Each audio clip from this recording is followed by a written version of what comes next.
Во големата купола на Собранието на Република Македонија, каде што се уште се извршуваат градежни работи, утринава околу 8 часот избил мал пожар. Тој е саниран. При заварувањето на металните клинови на подната конструкција на подот од големата купола, од искречењето се запалила термичката изолација. Вработените на бетон кои ги извршувале работите веднаш реагирале и со противпожарните апарати пожарот бил локализиран.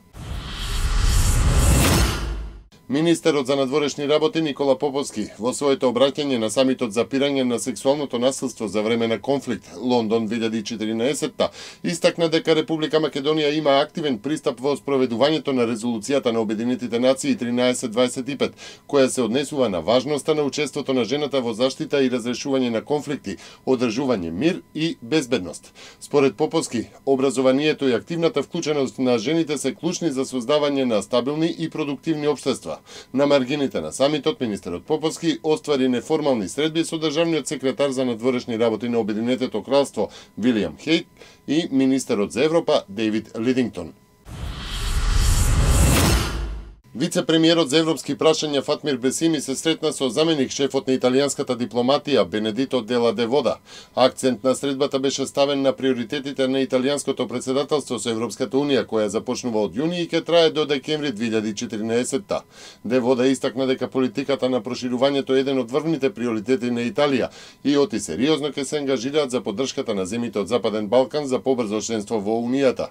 Италија ја поддржува Македонија во напорите за надминување на отворените прашања и во заложбите за започнување на преговорите со Европската унија. Вие во СДСМ за се имате право да зборувате, само за морал најмалку.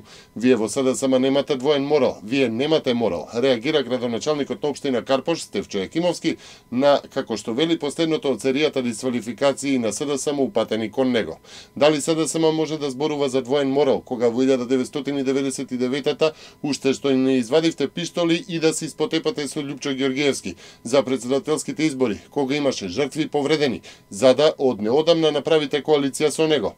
За кого тогаш се тепавте? За Тито Петковски, тој истиот што ве симна од власт 2006 година. Ви зеде 6 пратеници и направи коалиција со Никола Груевски.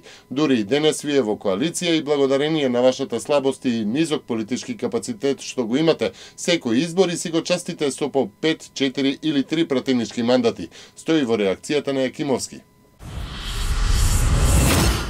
Донаторската конференција за обнова на поплавените подрачња на регионално ниво, која ја организира Франција во соработка со Европската унија, ќе се одржи во јули. Поплавите кои ги зафатија Србија, Босна и Херцеговина и Хрватска нанесоа огромни штети и на граѓаните и на економијата.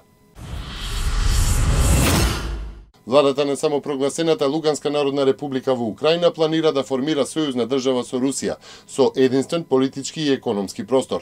Се планира до крајот на 2015 година да го национализираат имотот на тајкуните, а се планира и влез во Царинската унија и Евроазискиот сојуз, како и за паралелно користење на гривните и рублите.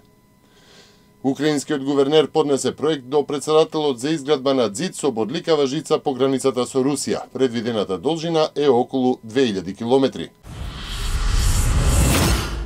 Бугарскиот парламент изгласа доверба на коалициската влада на левиот центар на бугарскиот премиер Пламен Орешарски, но и покрај добиената доверба, владата во следните денови ќе поднесе оставка, бидејќи двете партии во владеачката коалиција се согласија да организираат предвремени избори по лошите резултати на владеачките социјалисти на европските избори.